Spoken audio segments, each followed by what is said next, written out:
तो बेटा सबसे पहला हमारा जो टॉपिक है आज एसएसटी में वो है हमारा right to equality. And right to equality में आते हैं 5 articles, that is article 14 to article 18। तो सबसे पहले बात करें हम आर्टिकल 14 की। तो आर्टिकल 14 आप अपने नोट्स में देख सकते हैं। आर्टिकल 14 रिलेटेड है equality before law and equal protection of law. मतलब हम चाहे कोई भी धर्म से, कोई भी जाति से बिलोंग करते हो, चाहे हम एक गवर्नमेंट एम्प्लॉय हो या एक प्राइवेट हो, लॉ हम सब के लिए इक्वल है। मतलब हम सब कानून की नज़र में सेम है। ठीक है, अगर कोई ट्रैफिक रूल ब्रेक करता है, चाहे वो कोई भी हो, कोई भी नेता हो या कोई भी एक आम सिटीज़न हो, उसके लिए लॉ सेम है। ऐसा हमारे कॉन्स्टिट्यूशन में एक्चुअली तो आपको पता ही है क्या है ना। एक्चुअली तो सबको पता है क्या चलता है। तो बट हमारे कॉन्स्टिट्यूशन के अकॉर्डिंग ये है कि हम सारे के सारे कानून के सामने सेम है और हम अपने कानून को इक्वली प्रोटेक्ट भी कर सकते हैं। अगर हमारे ऊपर कोई ज़बरदस्ती कोई भी कार्रवाई करना चाहे तो हम उससे अपने आप को प्रोटेक्शन कर सकते हैं।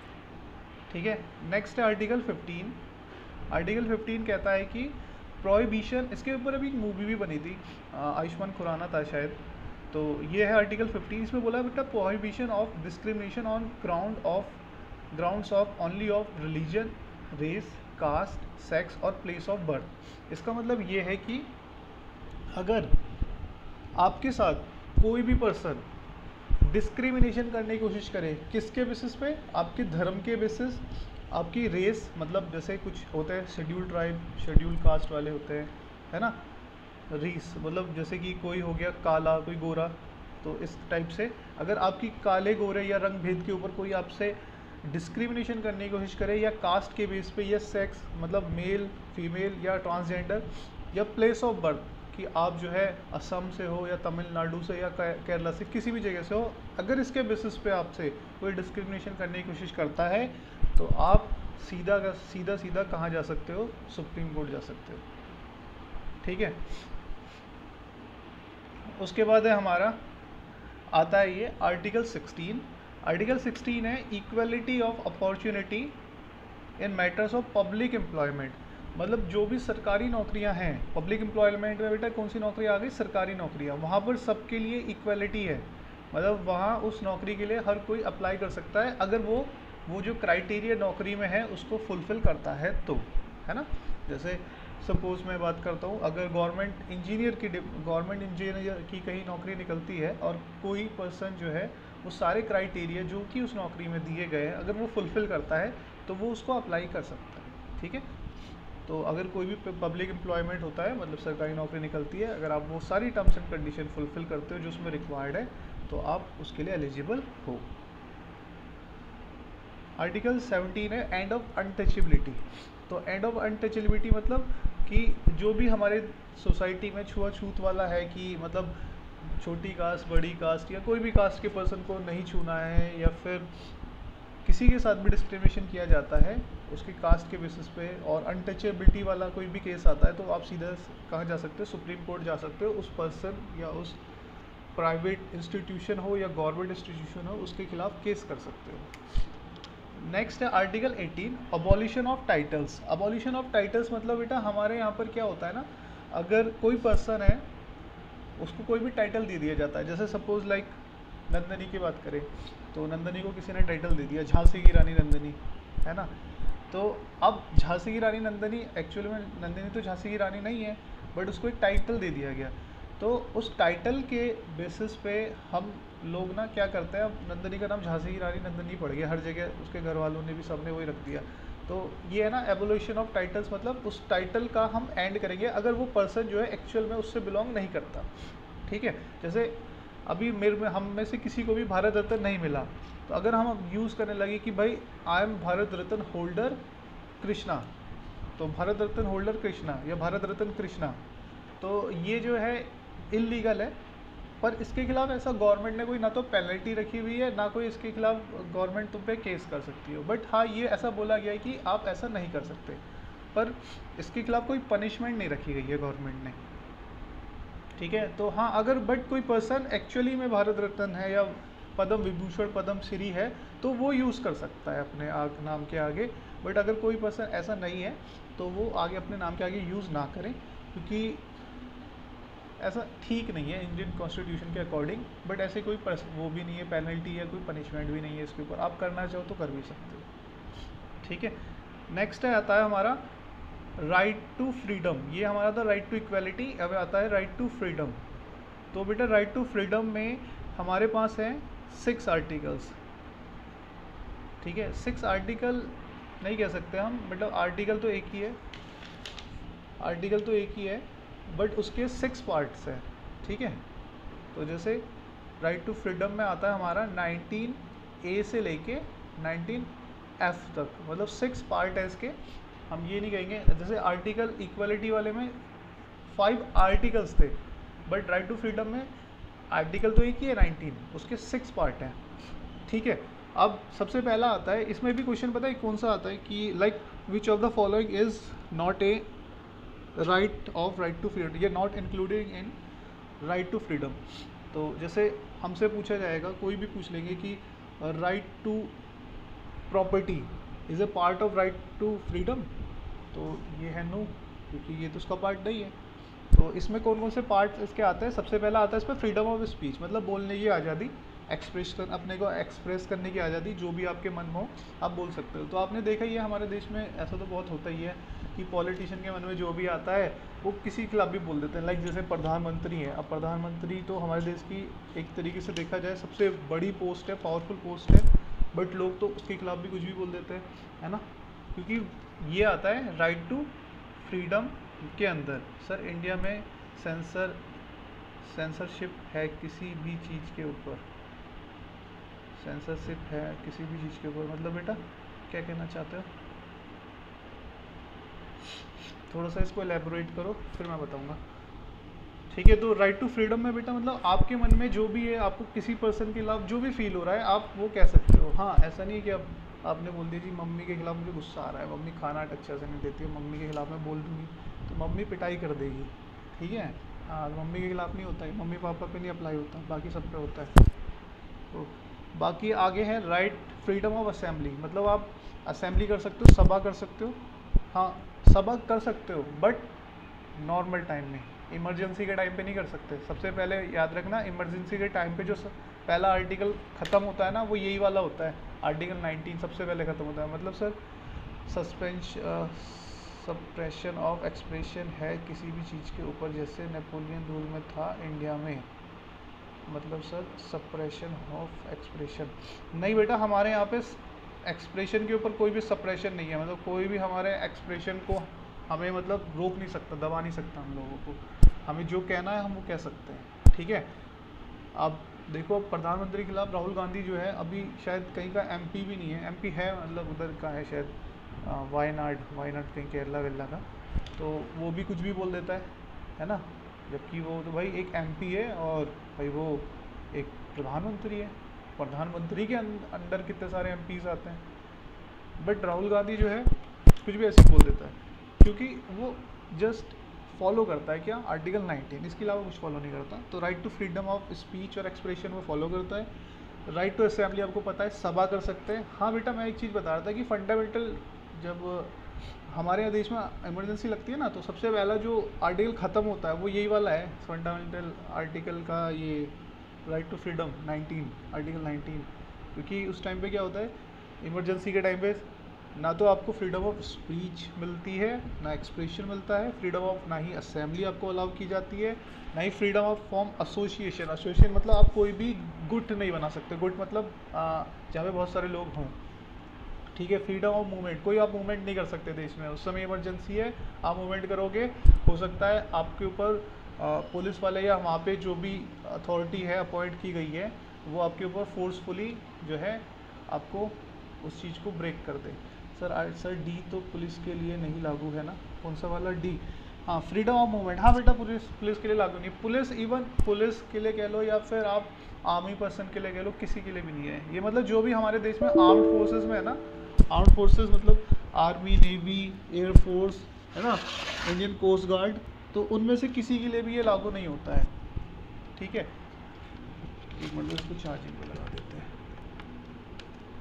किसी के लिए भी लागू नहीं होता, क्योंकि जब वो इन फोर्सेस में या आर्म फोर्सेस में इंक्लूड होते हैं, तो सबसे पहली चीज़ जो है वो यही ख़त्म की जाती है फ्रीडम, राइट टू फ्रीडम के अंदर, फ्रीडम ऑफ मूवमेंट। क्योंकि अगर वो ऐसा करने लगे तो हमारे देश में शायद डिक्टेटरशिप वाली सिचुएशन आ जाएगी। जब आप सोचो, एक पुलिस एक जो है पावरफुल, हमारे देश की एक पावरफुल एसोसिएशन है, मतलब लाइक उनके पास वेपन्स हैं, उनके पास मैन फोर्स है। तो अगर वो लोग ऐसा कोई मूवमेंट करेंगे तो वहाँ पर हो सकता है वो अपने वेपन्स भी कैरी करें, है ना। और वेपन्स अगर वो कैरी करेंगे तो हमारे देश में बहुत बड़ी लेवल पे जाके चीज़ें ख़राब हो सकती है। मतलब हो सकता है गवर्नमेंट और उनका सीधा सीधा क्लैश हो जाए, और आर्मी और हो सकता है ये जो सिविल सर्विसेज है ये लोग आमने सामने आ जाएं, तो इससे बहुत ज़्यादा नुकसान होगा देश को। तो इनका सबसे पहले यही किया जाता है, फ्रीडम ऑफ मूवमेंट ख़त्म कर दिया जाता है। Freedom of resident and settlement, आपको पता है बेटा, अभी तक आर्टिकल 370 था जो JNK में था, तो वो ये वाला जो आर्टिकल है ना, freedom of resident and settlement, JNK के अलावा पूरे देश में अप्लाई हो सकता था कि हम कहीं भी पूरे देश में कहीं भी जाके सेटल हो सकते हैं, कहीं भी जाके हम रह सकते हैं, है ना। आर्टिकल किससे पहले, आर्टिकल 370 से पहले, मतलब 370 जो था वो JNK में लागू होता था, और उसका आपको पता है सीधा सीधा JNK वालों को फ़ायदा मिलता था कि वो लोग कहीं भी रह सकते थे, हमारे कंट्री में कहीं भी जाके सेटल हो सकते थे। बट हम लोग जो JNK से जो मतलब जम्मू एंड कश्मीर के जो नागरिक नहीं है, वो JNK में जाके ना तो प्रॉपर्टी ले सकते थे ना सेटल हो सकते थे। मतलब रेंट पे रहना अलग बात है, बट सेटल होना मतलब वहाँ पे प्रॉपर्टी लेना और फिर वहाँ पे अपना सेटलमेंट करना, वो अलग चीज़ है। ठीक है, तो हम लोग वहाँ पे सेटल नहीं हो सकते थे, ना ही अपना वहाँ घर बना सकते थे। बट अब आर्टिकल 370 ख़त्म हो गया, अब हम वो लोग पूरे देश में कहीं भी जाके रह सकते हैं, कहीं भी अपना घर बना सकते हैं। उसके बाद है आर्टिकल 19 का F पार्ट, और उसमें बोला freedom of profession, occupation, trade and business. हम कोई भी काम कर सकते हैं जो काम हम करना चाहते हैं, मतलब हम कोई भी प्रोफेशन चूज़ कर सकते हैं। लाइक कोई डॉक्टर बनना चाहता है, अगर वो डॉक्टर के लिए सारी क्राइटेरिया फुलफ़िल करता है तो वो डॉक्टर बन सकता है, इंजीनियर बन सकता है, या फिर कुछ भी बन सकता है वो जो वो चाहता है, और वो उस चीज़ का सारे क्राइटेरिया फुलफ़िल करता है। ठीक है, क्राइटेरिया फुलफ़िल मैं इसलिए बोल रहा हूँ क्योंकि बेटा हर एक प्रोफेशन के लिए एक पैरामीटर्स होते हैं, अगर आप वो पैरामीटर्स फुलफ़िल नहीं करोगे तो आप ज़बरदस्ती वो प्रोफेशन को चूज़ नहीं कर सकते। लाइक अब जैसे मैं बात करूँ सिविल सर्विसेज के लिए, तो सिविल सर्विसेज के लिए पैरामीटर्स भी हैं कि सिविल सर्विसेज के लिए पहले आपको UPSC का एग्ज़ाम क्लियर करना पड़ेगा, इंटरव्यू क्लियर करना पड़ेगा, और उसके बाद फिटनेस टेस्ट और मेडिकल टेस्ट भी क्लियर करने पड़ेंगे। अगर आप उनमें से कोई भी एक टेस्ट क्लियर नहीं करते तो आप ज़बरदस्ती सिविल सर्विस ज्वाइन नहीं कर सकते। ठीक है, आप ये वाला आर्टिकल जो article of freedom of profession and occupation, वो तभी अप्लाई होता है जब आप वो पर्टिकुलर जॉब के सारे पैरामीटर्स फुलफ़िल करते हो। इसके बाद आता है बेटा फ्रीडम ऑफ प्रेस। तो हमारे देश में फ्रीडम ऑफ प्रेस जो है वो भी बहुत इंपॉर्टेंट है, क्योंकि आपको पता है बेटा प्रेस मतलब मीडिया का क्या काम है। प्रेस हो गया मतलब जो हमारे देश की एक तरीके से मीडिया है ना, जो हमें हमारे देश में क्या चल रहा है वो बताती है। अगर उनकी फ्रीडम को कहीं भी जो है उनके साथ जो है फैब्रिकेट किया गया, उनकी फ्रीडम को कहीं भी रोकने की कोशिश की गई, या वो फ्रीली काम नहीं कर पाएंगे, तो वो एक्चुअल न्यूज़ हमको नहीं पहुंचा पाएंगे, और एक्चुअल न्यूज़ हमें नहीं पहुंचेगी तो हो सकता है कि हम लोग जो है समझ ही नहीं पाए कि देश में क्या चल रहा है। लाइक जैसे चाइना जो कंट्री है ना, तो चाइना एक कम्युनिस्ट कंट्री है, तो वहाँ पे फ्रीडम वाली जो ये आर्टिकल आती है ना, ये मतलब एक तरीके से समझ लो ना के बराबर है। फ्रीडम वाले आर्टिकल जो है ना के बराबर है। क्यों? क्योंकि चाइना में क्या है, आप कुछ भी करो चाइनीज़ गवर्नमेंट अलाउ कर देगी, बट अगर आपने चाइनीज़ गवर्नमेंट के खिलाफ एक शब्द भी बोल दिया तो आप चाहे मीडिया में हो, बहुत बड़े बिजनेसमैन हो, आप कुछ भी हो, आप अगर चाइना के नागरिक हो तो हो सकता है वहाँ की गवर्नमेंट आपको आपका मर्डर तक करवा दे। ठीक है, अभी शायद वहाँ पर आपने अली बाबा नाम सुना होगा। एक अली बाबा एक जैसे लाइक अमेज़ोन होता है ना, ऐसी एक यस सर। हाँ, अली बाबा जो है एक वहाँ की बहुत बड़ी क्या बोलते हैं बेटा, ये जो साइट्स होती हैं अमेज़ोन, बिजनेस साइट्स कह लो, मतलब जो ऑनलाइन बिजनेस करती हो, है ना, ई ऐसी। ई शॉपिंग एप्स। हाँ, ई शॉपिंग ऐप थी तो अली बाबा, तो जो e commerce. E commerce, exactly ये वर्ड है, ई कॉमर्स। तो वहाँ उसके जो हेड थे, मतलब जो उसके फाउंडर थे या उसके CEO थे, तो उन्होंने चाइनीज़ खिलाफ के गवर्नमेंट के खिलाफ कुछ बोल दिया था, तो अभी तक उनका पता नहीं है वो कहाँ है। ठीक है, आप उनके नाम सर्च कर लेना, उनका नाम मिल जाएगा आपको। मुझे अभी याद नहीं आ रहा है, आप देख लेना। तो उन्होंने गवर्नमेंट, चाइनीज़ गवर्नमेंट के खिलाफ कुछ बोल दिया था, तो अभी तक उनका पता नहीं चल रहा चाइना में वो किधर है, पता नहीं है भी नहीं है। तो वहाँ की गवर्नमेंट ने गायब ही कर दिया उनको। अब सोचो, इतने बड़े बिजनेसमैन और वो इतने अमीर आदमियों में से एक बन गए थे कि जैसे वो होता है ना top billionaires in the world, तो उसमें भी उनका नाम था। तो अभी सबसे अमीर कौन है वैसे, top billionaire in the world? सबसे अमीर अभी कौन चल रहा है आपके हिसाब से? Elon Musk. नहीं, एलोन मस्क तो बेटा सेकंड पे आ गए। Jeff Bezos. Jeff Bezos, Jeff Bezos ही चल रहे हैं आई थिंक। नहीं, जेफ बेजोस अमेजोन वाले ना, जेफ बेजोस ही चल रहे हैं जो अमेजोन के एक तरीके से हेड है, वही सबसे अमीर आदमी। दूसरे नंबर पे एलोन मस्क, जिन्होंने टेस्ला गाड़ी और ये स्पेस एक्स प्रोग्राम स्टार्ट किया। स्पेस एक्स प्रोग्राम तो सबको पता होगा कि वो एक ऐसा प्रोग्राम है जिसमें वो यार उन्होंने, नंबर 1 पे बेर्नार्ड है। नहीं वो तो चेंज होता रहता है बेटा। आप देखना, अभी रिसेंट मैंने जब देखा था ना, अभी मैंने 4-5 दिन पहले ही देखा था, तो मेरे को तो वही जेफ बेजोस ही अमेजोन वाले ही दिखे थे सबसे ऊपर। एंड सेकंड और नंबर पे अभी का तो बेर्नार्ड एर्नोल्ट दिखा रहा है। चलो देख लेना आप एक बार। तो ऐसा है कि हाँ, स्पेस एक्स जो प्रोग्राम है उसमें क्या है, उन्होंने वादा किया है लोगों से कि 2000 लगभग 24-25 तक वो एक ऐसी स्पेस क्राफ्ट बनाएंगे कि जिससे लोग स्पेस में ट्रैवल कर सके। लाइक जैसे घूमने जाते हैं ना लोग, तो ट्रैवलिंग के पर्पज़ से वो एक स्पेस क्राफ्ट बना रहे हैं। अब देखते हैं, काफ़ी हद तक वो सक्सेसफुल भी हुए हैं। टेस्ला तो आपको पता ही है, टेस्ला गाड़ी उनकी काफ़ी सक्सेसफुल हुई है फॉरेन कंट्रीज़ में। इंडिया में भी आ रही है, पर इंडिया में तो अभी टाइम लगेगा, है ना। यहाँ तो नेटवर्क वैसे ही इतने इशू रहते हैं, network issue.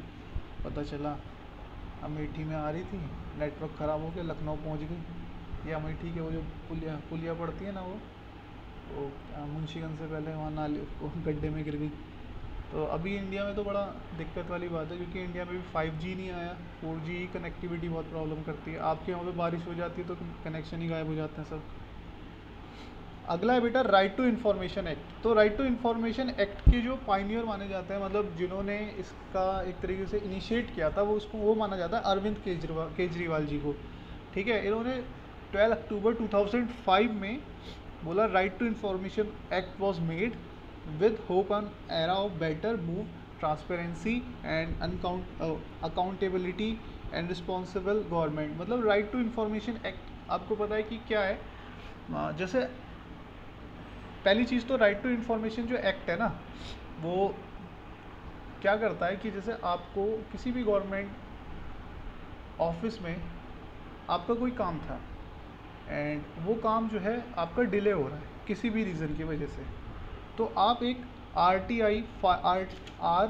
RTI right to information एक फॉर्म होता है, उसको आप फिल करके ये पूछ सकते हो उस गवर्नमेंट ऑफिसर से या उस गवर्नमेंट इंस्टीट्यूशन से कि आपका काम वहाँ पे डिले क्यों हो रहा है।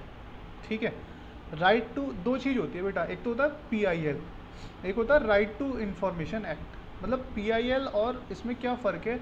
PIL होती है पब्लिक इंटरेस्ट लिटिगेशन। मतलब जब बात करें हम पब्लिक कि पब्लिक के इंटरेस्ट में कोई भी चीज़ हो, मतलब जो पब्लिक को एक तरीके से अफेक्ट करती हो, तो उसमें फिल करते हैं PIL। बट जब किसी इंडिविजुअल को उससे इफेक्ट होता है तो उसमें वो फॉर्म फिल करता है राइट टू इन्फॉर्मेशन एक्ट वाला।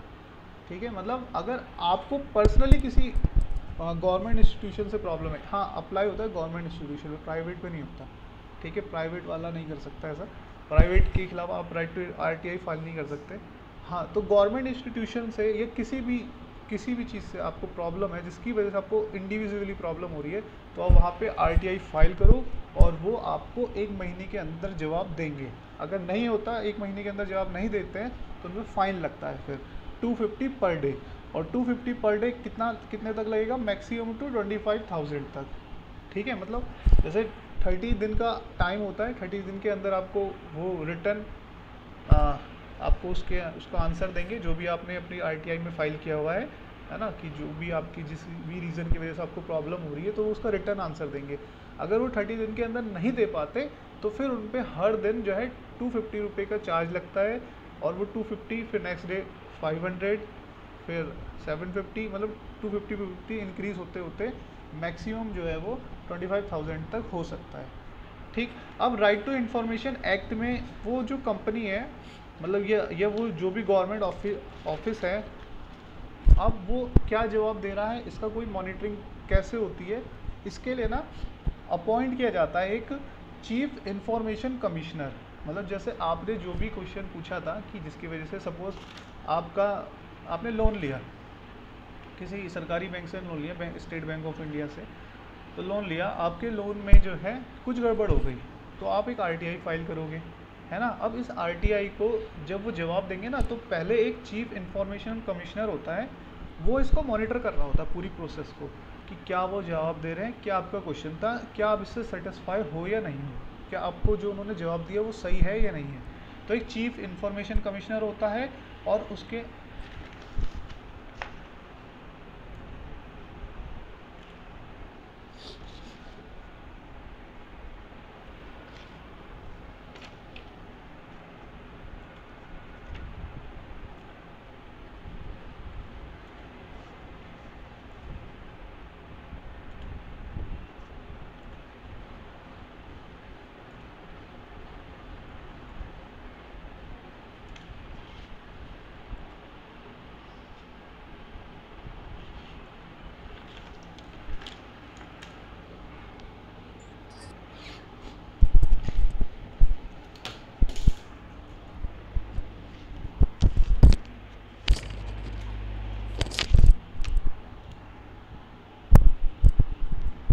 हेलो बेटा, आवाज़ आ रही है?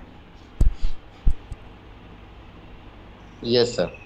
हाँ, तो बेटा मैं कह रहा हूँ उसमें एक चीफ इंफॉर्मेशन कमिश्नर होता है, और कम से कम 10 जो है उसमें सेंट्रल इंफॉर्मेशन कमिश्नर्स होते हैं, जो इस पूरी चीज़ को मॉनिटर करते हैं।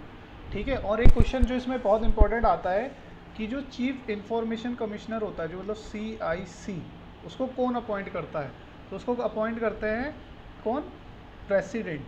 कौन अपॉइंट करते हैं? President, on the recommendation of prime minister. ठीक है, मतलब प्राइम मिनिस्टर की रिकमेंडेशन पे अपॉइंट करते हैं उनको प्रेसिडेंट। ठीक, किसको? CIC, चीफ इंफॉर्मेशन कमिश्नर को। नेक्स्ट है इसमें बाकी तो मैंने आपको बता ही दिया है कि उनको जो है 30 डेज़ के अंदर अंदर आपने जो भी उनसे जो क्वेश्चन किया है उसका जवाब देना पड़ेगा। अगर वो ऐसा नहीं करते हैं तो उन पे फिर 250 पर डे के हिसाब से चार्ज लगता है, और मैक्सिमम कितने दिन तक वो, मतलब कितने रुपए तक वो जाता है? 25,000 तक। ठीक है, मतलब आप एक तरीके से मान लो 100 दिन तक उन पे वो चार्ज लगेगा, फिर उनके खिलाफ वारंट निकल जाएगा, जो भी है, जो भी गवर्नमेंट करना चाहे। ठीक है, और फिर नेक्स्ट है हमारा article 20। Article 20 protection in respect of conviction for offence. मतलब हम ये कह लें कि आर्टिकल 20 क्या होता है बेटा, कि जैसे मैंने आपको बताया था कि अगर हमने कोई क्राइम कर दिया है और उसके लिए हम लोगों को सज़ा मिल चुकी है ऑलरेडी, तो उसके लिए फिर हमें दोबारा से सज़ा नहीं मिलेगी। मतलब अगर वही क्राइम, जैसे हमने वो क्राइम कर दिया और उसके लिए हमें 1 ईयर की या पेनल्टी या कोई भी सज़ा मिल चुकी है, तो उसी सेम क्राइम के लिए जो पहले जिसके लिए सज़ा मिल चुकी है फिर दोबारा नहीं मिलेगी, जब तक कि हम दूसरा क्राइम ना करें। ठीक है, समझ में आई बात? कि मतलब अगर हमने कोई क्राइम किया था, उसके लिए हमें पेनल्टी भी हो चुकी है और हमें सज़ा मिल चुकी है, तो फिर हमें उसी सेम क्राइम के लिए दोबारा सज़ा नहीं मिलेगी जब तक हम दोबारा से कोई क्राइम ना कर दें। तो यही हमारा protection in respect of conviction for offence. Article 21। Article 21 कहता है protection of life and personal liberty. आप अपनी आज़ादी और अपनी जान की रक्षा कर सकते हो। ठीक है, और अगर आपको अपनी जान की रक्षा करने में या आज़ादी करने में किसी दूसरे की भी जान लेनी पड़े, तो आप उसके लिए बिल्कुल फ्री हो। ठीक है, बट वो भी सिचुएशन देख के, ऐसा नहीं कि मूड हुआ और सीधा कर दिया, किसी को मार दिया कि नहीं ये तो मेरी जान लेने की कोशिश कर रहा था, है ना। उसमें भी गवर्नमेंट जो है पूरी कार्रवाई करती है, और ऐसा नहीं है कि कोई इसे गलत तरीके से यूज़ कर सकता है, वरना ये तो आपको पता ही है, ऐसा आर्टिकल है कि हर कोई दूसरा पर्सन बोलेगा भाई नहीं ये मुझे मारने की कोशिश कर रहा था तो मैंने इसको मार दिया। नहीं, तो protection of life and personal liberty मतलब खुद की आज़ादी के लिए आप बिल्कुल फ्री हो, आप अपनी प्रोटेक्शन कर सकते हो, बट उसके लिए क्या सिचुएशन है कि एक्चुअल वो चीज़ होनी चाहिए। अगर कहीं भी गवर्नमेंट को या जो भी कमीशन बिठाई गई है आपके उस पूरे मैटर का जांच पड़ताल करने के लिए, उन्हें लगेगा कि आपने गलत एक केस बनाया है और किसी की जान ली है, तो आपके खिलाफ फिर एक क्रिमिनल केस चलेगा, ठीक है। और फिर इसके बाद आता है इन्फर्ड राइट्स। बेटा इन्फर्ड्स राइट आप याद रखना, ये बहुत इंपॉर्टेंट क्वेश्चन बनता है कि इन्फर्ड्स जो राइट है वो किस आर्टिकल में आते हैं, तो इसको चाहे अंडरलाइन कर लो। इन्फर्ड्स राइट जो है हमारे इन्फर्ड राइट्स वो हम लोगों के आते हैं आर्टिकल 21 में ही, 21 के ही पार्ट हैं ये, ठीक है।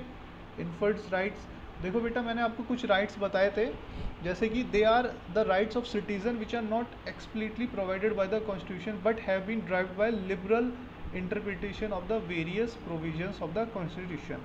इसका कहने का मतलब ये है कि ये जो है ना राइट्स, गवर्नमेंट ने अलग से ये कहीं प्रोवाइड नहीं की गई, कहीं से लिखे नहीं गए हैं, बट जो हमारा इसमें आता है ना आर्टिकल 21 में, protection of life and personal liberty, मतलब खुद की लाइफ की और हम खुद की आज़ादी की प्रोटेक्शन कर सकते हैं, तो उसके अंदर ये चीज़ें आती हैं पर्सनल लिबर्टी वाले। उसमें क्या क्या आता है कि जैसे कि आप अगर अंडर 14 हो तो आपको प्राइमरी एजुकेशन जो है वो फ्री मिलेगी, right to primary education up to the age of 14, मतलब 14 साल तक आपको प्राइमरी एजुकेशन मिलेगी। अब हमारे देश में आपने देखा होगा कि बहुत से लोग जो है वो सर अब तो 18 साल हो गए हैं है बेटा, अब नहीं सर, अब मिलेगी। 18 साल हो गए हैं। अब अच्छा, अब 18 साल हो गया है। हाँ, गवर्नमेंट ने शायद चेंज कर yes the sir. Policy, but आपने अभी भी देखा है कि बहुत से लोग जो है रोड साइड जो होते हैं, मतलब जो गरीब होते हैं, वो फिर भी इस चीज़ का फ़ायदा नहीं उठा पाते, जबकि गवर्नमेंट ने ये सब फ्री किया हुआ है। गवर्नमेंट स्कूल्स में आप जाओगे तो वहाँ तो मिड डे मील जैसी भी योजनाएं चलती हैं। मिड डे मील मतलब एक टाइम का खाना भी जो है गवर्नमेंट फ्री खिलाती है अपने बच्चों को स्कूल में, उनकी एजुकेशन का पूरा खर्चा गवर्नमेंट उठाती है, बट लोग जो है फिर भी अवेयर नहीं है, फिर भी बच्चों को पढ़ाते नहीं हैं। इसके अंदर दूसरा आता है right to health of the workers. आप अगर किसी भी कंपनी के मालिक हो तो वहाँ पर आप किसी भी वर्कर की हेल्थ के साथ कोई कॉम्प्रोमाइज़ नहीं कर सकते, मतलब कहने का मतलब है कि वर्कर की हेल्थ के साथ आप कोई भी रिस्क नहीं ले सकते, कोई भी ऐसा रिस्की काम जिसमें किसी की जान जा सकती है तो आप वो नहीं करवा सकते वर्कर से, जब तक कि उनकी पूरी सेफ्टी का आपने उसमें मेजर पूरी सेफ्टी की जो है व्यवस्था नहीं की हो। दूसरा आता है राइट टू प्राइवेसी। प्राइवेसी वाला मैंने आपको बता दिया है ना, एक बार बताया था कि किसी को कॉल करो तो ज़्यादा से ज़्यादा 2 बार करना, तीसरी बार मत करना, वरना वो राइट टू प्राइवेसी का केस आपके ऊपर ठोक सकता है सुप्रीम कोर्ट में, ठीक है। वैसे तो होता नहीं है ऐसा, बट किसी का क्या पता दिमाग घुमा हो, मम्मी ने पिटाई कर रखी हो, ले अच्छा है कृष्णा कॉल करेगा मुझे, इसको बता, राइट टू प्राइवेसी वाला बताता हूँ जरा से। तो कृष्णा को कर दिया सुप्रीम कोर्ट में, कृष्णा के खिलाफ केस डाल दिया। तो राइट टू प्राइवेसी वाला जो है बेटा कि किसी की प्राइवेसी में हमें घुसने की कोई ज़रूरत नहीं है। जैसे ये ना लोगों को सच बताऊं, राइट टू प्राइवेसी वाला पता ही नहीं होता, राइट टू प्राइवेसी वाला जो है लोगों को पता ही नहीं होता कि एक फंडामेंटल राइट है। लोगों को अपने घर में कम इंटरेस्ट होता है, दूसरों के घर में क्या चल रहा है उसमें बड़ा मज़ा आता है देखने में, झांकने में। अब फॉर एग्ज़ाम्पल प्रिंस जो है किसी कंपटीशन में टॉप कर गया, प्रिंस किसी कंपटीशन में टॉप कर गया, तो लोग जो हैं वो प्रिंस को बार बार आके परेशान करेंगे कि यार प्रिंस जो है तुम कंपटीशन में कैसे टॉप कर गए है, मुझे भी बताओ, मुझे भी बताओ, मैं भी करूँगा, मैं भी करूँगा। मतलब प्रिंस को आराम से बैठने नहीं दे रहे, कभी कोई कॉल कर रहा है, कोई प्रिंस के घर पे आ रहा है, तो प्रिंस उनसे अगर एक बार ये बोल देगा कि देखिए मेरी प्राइवेसी है, अभी मैं आपको बताने के मूड में नहीं हूँ, जब मैं होऊंगा खुद बताऊँगा, मुझे डिस्टर्ब मत कीजिए।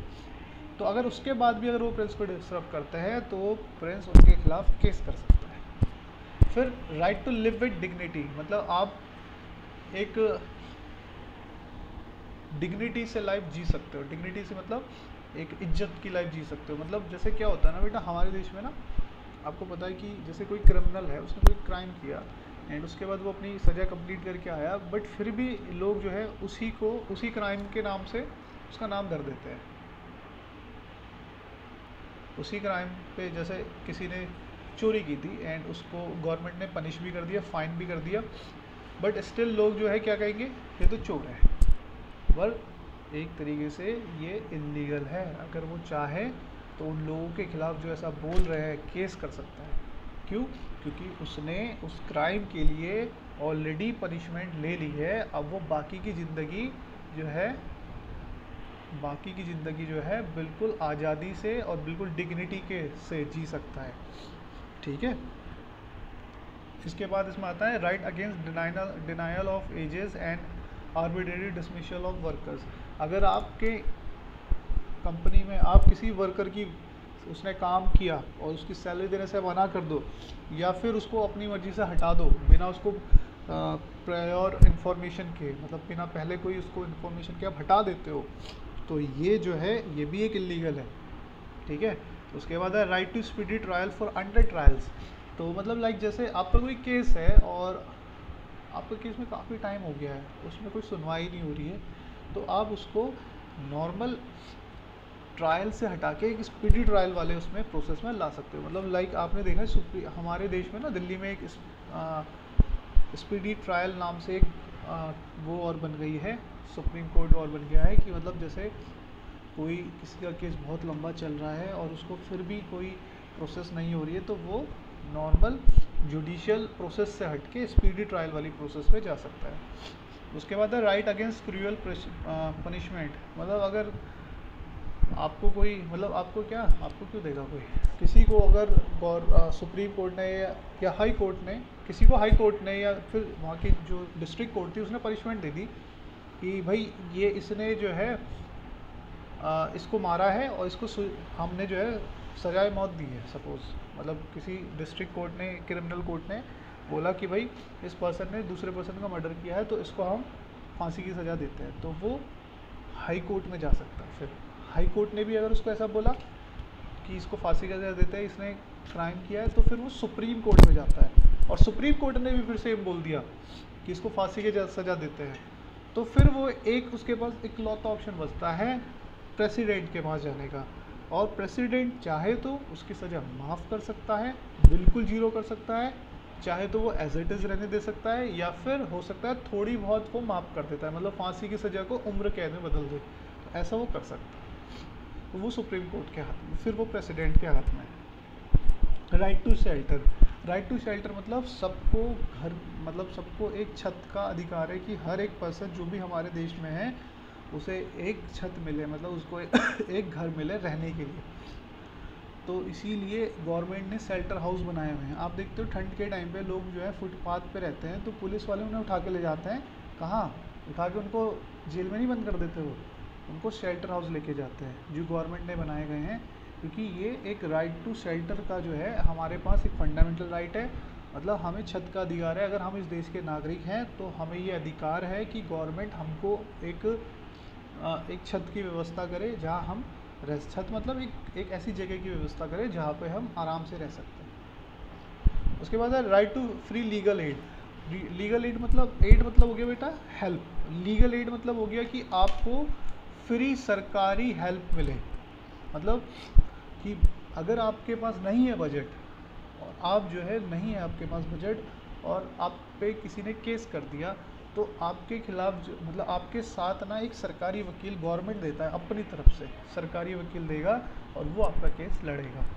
ठीक है, अब अगर आपके पास, आप गरीब हो बहुत और आपके पास कुछ भी नहीं है, ठीक है, और आपके ऊपर कोई केस है, तो वो आपका जो केस है वो सरकारी वकील आपके बिहाफ पर लड़ेगा गवर्नमेंट से या जिससे भी पर्सन से आपका मैटर है। उसके बाद है article 22 protection against arrest and detention in certain cases. तो कुछ केसेस ऐसे होते हैं जिसमें आपको जो है अरेस्ट नहीं किया जा सकता। लाइक जैसे ड्राइविंग लाइसेंस नहीं है आपके पास, गाड़ी चला रहे हो, तो क्या होगा, गवर्नमेंट आपको अरेस्ट नहीं करेगी, आपकी गाड़ी को सीज कर सकती है आपका चालान कर सकती है, बट आपको अरेस्ट नहीं करेगी। ठीक है, तो ये हो गया protection against arrest and detention in certain cases.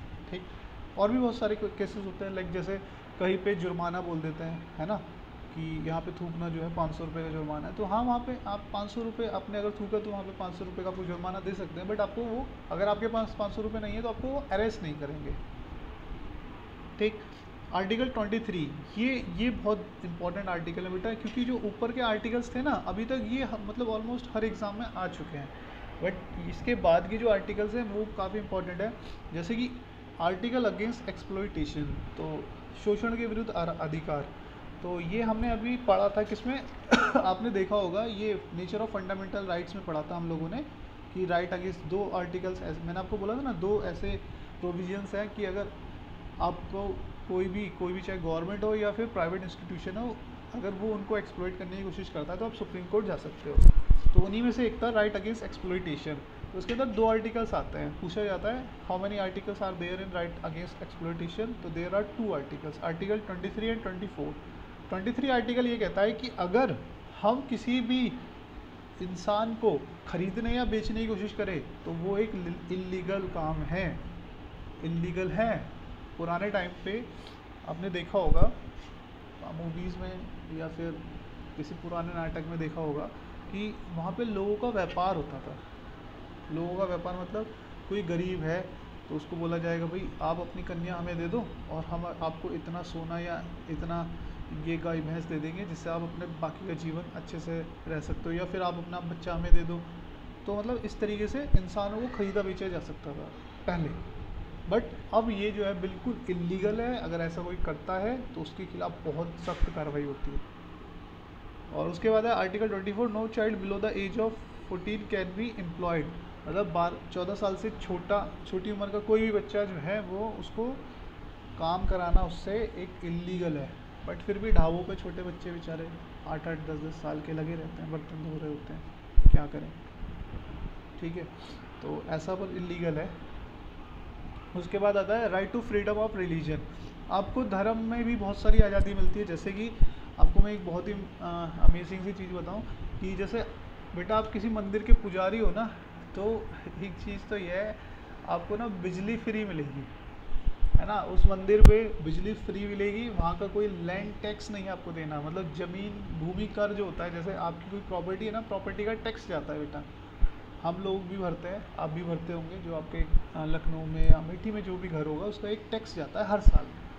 तो अगर आप मंदिर में हो, मतलब मंदिर के पुजारी हो, तो गवर्नमेंट की तरफ से आपको वो ज़मीन मिली हुई है, तो वहाँ पर आपको ना तो कोई टैक्स देना पड़ता है, ना कोई बिजली का बिल आता है वहाँ पर मतलब बहुत फैसिलिटीज़ होती है। ठीक है, और मंदिर में जो भी पैसा आ रहा है आपसे कोई नहीं, उस पर भी कोई टैक्स नहीं लगता। गवर्नमेंट कभी नहीं पूछती कि मंदिर में आपके पास कितना पैसा आया, कहाँ से आया, है ना। चाहे अब आपने देखा होगा शिरडी बाबा का मंदिर है और बहुत सारे ऐसे मंदिर है जहाँ पे मतलब एक एक दिन के करोड़ों करोड़ों रुपए आते हैं, लाखों करोड़ों रुपए आते हैं, बट वो कोई टैक्स नहीं देते। और वो पैसा उनके इनकम में है, वो कहाँ जा रहा है गवर्नमेंट कभी पूछती भी नहीं है, क्योंकि वो सारे के सारे right to freedom of religion के अंदर आते हैं। तो गवर्नमेंट उनसे कोई भी सवाल नहीं पूछ सकती। तो इसके अंदर आर्टिकल कितने हैं right to freedom of religion में? आर्टिकल 25 से 28 4 आर्टिकल हैं। सबसे पहला है freedom of conscience and free professional practice and propagation of religion. देखो इसका मैं आपको एक एग्जांपल बताता हूँ। आपने देखा होगा बेटा हमारे देश में ना अंग्रेजों के टाइम से ही काफ़ी क्रिश्चियन मिशनरीज़ हमारे देश में आई थी। क्रिश्चियन मिशनरीज़ का क्या काम होता था कि हिंदुओं को या फिर छोटी जात के जो लोग हैं, मतलब जो जिनका सोसाइटी में मतलब बहुत ज़्यादा शोषण हो रहा है, तो उनको वो कन्वर्ट कर देते थे किसमें? क्रिश्चियनिटी में।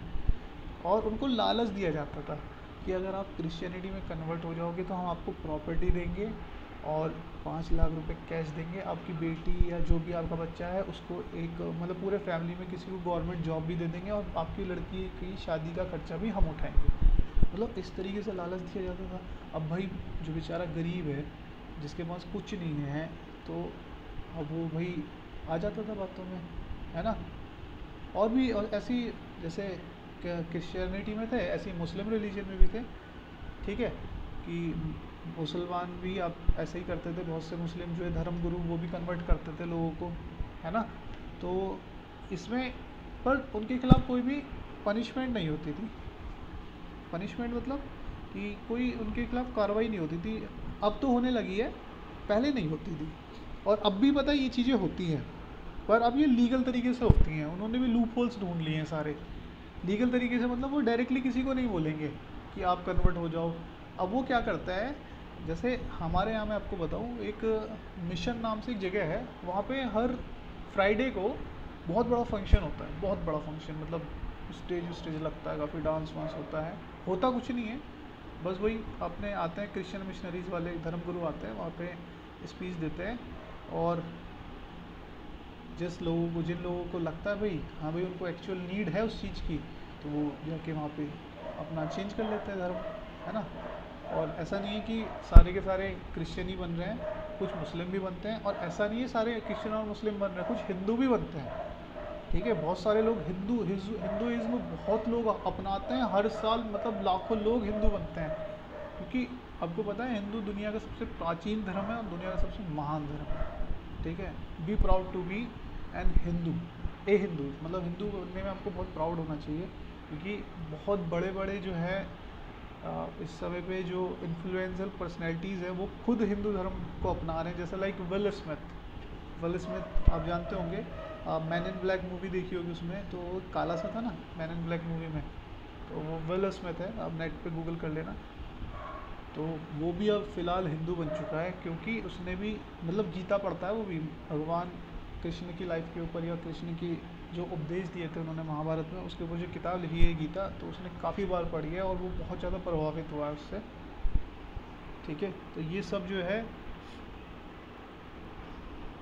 आते हैं आर्टिकल 25 के अंदर। आर्टिकल 26 में freedom to manage religious affair मतलब कि कब हमें कोई रिलीजियस प्रोग्राम कराना है, कब कराना है, कब नहीं कराना, वो सब वो फ्री है, कभी भी करा सकते हैं। और यहाँ देखो 27 में जो मैंने आपको बताई थी, prohibit taxes on religious ground मतलब रिलीजियस चीज़ के ऊपर कोई भी टैक्स नहीं लगता, आपको मैंने ये चीज़ सबसे स्टार्टिंग में बोली थी। फिर आर्टिकल 28 आता है, freedom as to attendancy at religious ceremony in certain educational institutions. Freedom ये बहुत इंपॉर्टेंट है, देखो freedom as to attendance at religious ceremonies in certain education institution. बहुत से एजुकेशन इंस्टीट्यूशन है जहाँ पे रिलीजियस सेरेमनीज होती है, लाइक जैसे आपको मैं बताता हूँ, जितने भी ये सेंट नाम से स्कूल होते हैं ना, saint Joseph, saint Xavier, saint Thomas, ठीक है, और सेंट जोन्स हो गया, और बहुत से जितने भी ये सारे क्रिश्चियन स्कूल्स होते हैं। तो यहाँ पर क्रिश्चियनिटी के धर्म मतलब धर्म परिवर्तक गुरुज जो होते हैं ना, वो प्रिंसिपल होते हैं, मतलब जो यहाँ के प्रिंसिपल होते हैं वो एक फादर, जो माना जाता है कि चर्च के ओनर होते हैं, वही यहाँ पे प्रिंसिपल होते हैं। चर्च के ओनर फादर होते हैं ना, जो सबसे बड़े धर्म गुरु होते हैं वो पोप हो गए, और हर एक चर्च में एक फादर होते हैं। तो जो फादर होते हैं वो माना जाता है इसके सबसे बड़े जो हेड है किसी भी चर्च के, वो यहाँ के प्रिंसिपल होते हैं। और वहाँ पर जो भी क्रिश्चियन फेस्टिवल्स होते हैं वो वहाँ पर सेलिब्रेट किए जाते हैं। एक बार को वहाँ पे हिंदू फेस्टिवल नहीं किया जाता सेलिब्रेट, बट क्रिश्चियन फेस्टिवल वहाँ पे प्रॉपर सेलिब्रेट किया जाता है। वहाँ पे सेरेमनीज होती है, वहाँ पे प्रोग्राम्स होते हैं क्रिश्चियनिटी के, ठीक है। अगला है कल्चरल एंड एजुकेशनल राइट्स। तो कल्चरल एजुकेशनल राइट्स के अंदर आर्टिकल आते हैं 29, 30 एंड 31। तो ये हमारा है कल्चरल, मतलब जो हमारे कल्चर हमारी संस्कृति को बचाए रखे, वो सारे आर्टिकल्स में आएंगे। तो protection of interest of minorities, हमारे देश में जो भी माइनॉरिटीज़ हैं, जो मतलब लोग कम संख्या में हैं, उनका उनके अधिकारों की रक्षा करना, है ना। आर्टिकल 30 में आता है right of minorities to establish and administer educational institution.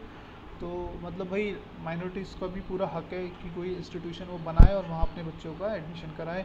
और आर्टिकल 31 है राइट टू प्रॉपर्टी, जो कि हटा दिया गया है अमेंडमेंट 44, ठीक है। जो कॉन्स्टिट्यूशनल अमेंडमेंट 44 हुआ था उससे ये राइट टू प्रॉपर्टी हटा दिया गया है, जो पहले आता था आर्टिकल 31 में। तो फिलहाल आज हम लोग इतना ही रखेंगे, बाकी हम थोड़ा थोड़ा रोज करेंगे। सर हाँ बेटा। सर हाँ, सर राइट टू प्रॉपर्टी क्यों हटाया गया? क्योंकि बेटा राइट टू प्रॉपर्टी का लोग ना गलत उपयोग करने लगे थे। मतलब गलत उपयोग मतलब कि जैसे क्या होता था, जो जैसे राइट टू प्रॉपर्टी में मैं आपको इसमें ना बहुत सारे लूप होल्स का बताता हूँ। राइट टू प्रॉपर्टी का लूप होल्स क्या होने लगा था ना, जैसे किसी के पेरेंट्स के पास कोई प्रॉपर्टी है और वो बच्चा चाहता है कि भाई मैं अपने पेरेंट्स के साथ नहीं रहना चाहता, मुझे अलग रहना है, तो अपने पेरेंट्स से अधिकार मांगने लगेगा, भाई मेरी ज़मीन जायदाद मुझे दे दो और मैं अपना अलग जा रहा हूँ, या फिर मैं अपनी प्रॉपर्टी को बेच के मैं कुछ और करना चाहता हूँ, मुझे नहीं चाहिए मेरी प्रॉपर्टी, आप मुझे दे दो। तो पेरेंट्स बेचारे मजबूर, अब किसी के पास एक घर है, 2 कमरे हैं, अब सोच रहे थे पेरेंट्स कि एक कमरा रेंट पे देंगे, एक कमरे में अपना रहेंगे तो हमारा जीवन चल जाएगा। बट उनका एक बच्चा हुआ जो नालायक हुआ और वो बोल रहा है कि मुझे एक घर, मुझे ये वाला कमरा मुझे दे दीजिए और मैं इसको बेच के अपना जो है यहाँ से पैसा लेके कुछ और करना चाहता हूँ। तो बेचारे मजबूरी में वो देंगे उसको, अब क्या होगा, एक कमरा जो कमरा वो दे के रेंट पे अपना जीवन थोड़ा आराम से निकालना चाह रहे थे, बट अब वो कमरा उनके बेटे ने बेच दिया है, तो जिसकी वजह से उन पेरेंट्स को बहुत दिक्कतें फेस करनी पड़ रही है। तो एक तो ये मिसयूज़ होने लगा, दूसरा जो है राइट टू प्रॉपर्टी में ये होने लगा कि लड़ाइयाँ बहुत होने लगी। मतलब चाचा ताऊ का किसी कोई प्रॉपर्टी है, अब वहाँ पे उनके पूर्वजों का हक रहा था, मतलब किसी टाइम पे किसी पर्टिकुलर कास्ट के जो थे लोग वहाँ पे रहते थे, तो अब उनके जो वंशज हुए, अब मतलब उनके जो बच्चे पोता पाती जो भी है वो हुए, अब वो कह रहे हैं कि नहीं ये हमारे पूर्वजों की ज़मीन थी, अब ये हमारी होनी चाहिए। जबकि ऐसा होता है कि कोई भी प्रॉपर्टी जो है वो कुछ पीढ़ियों तक ही ट्रांसफ़र होती है, और वो भी लीगल तरीके से, मतलब हर एक कागज़ को ट्रांसफ़र करना पड़ता है, ठीक है। अगर ऐसा नहीं होता तो वो गवर्नमेंट की हो जाती है, मतलब गवर्नमेंट उस पर अपना अधिकार जमा लेती है, और वो गवर्नमेंट की, फिर गवर्नमेंट उसमें कुछ भी करे। बट यहाँ पे भी लोग मिसयूज़ करने लगे, और राइट टू प्रॉपर्टी में लोग ऐसे भी कहने लगे कि भाई हमारे पास कोई ज़मीन नहीं है, तो आप गवर्नमेंट की रिस्पॉन्सिबिलिटी हमें ज़मीन दो, क्योंकि हम राइट टू प्रॉपर्टी के अंदर आते हैं। तो अब गवर्नमेंट भाई कहाँ से किस किस को ज़मीन देगी? अगर सभी ज़मीन मांगने लगे तो हर एक घर में लगभग 4 लोग रहते हैं, और हर कोई भी 50 गज़ का प्लॉट मांगेगा, तो गवर्नमेंट भाई कहाँ से 50 गज़ का प्लॉट दे देगी सबको? समझ में आ रही है बेटा बात? ठीक है, तो ये सारी चीज़ें आती है राइट टू प्रॉपर्टी के अंदर, इसीलिए इस राइट टू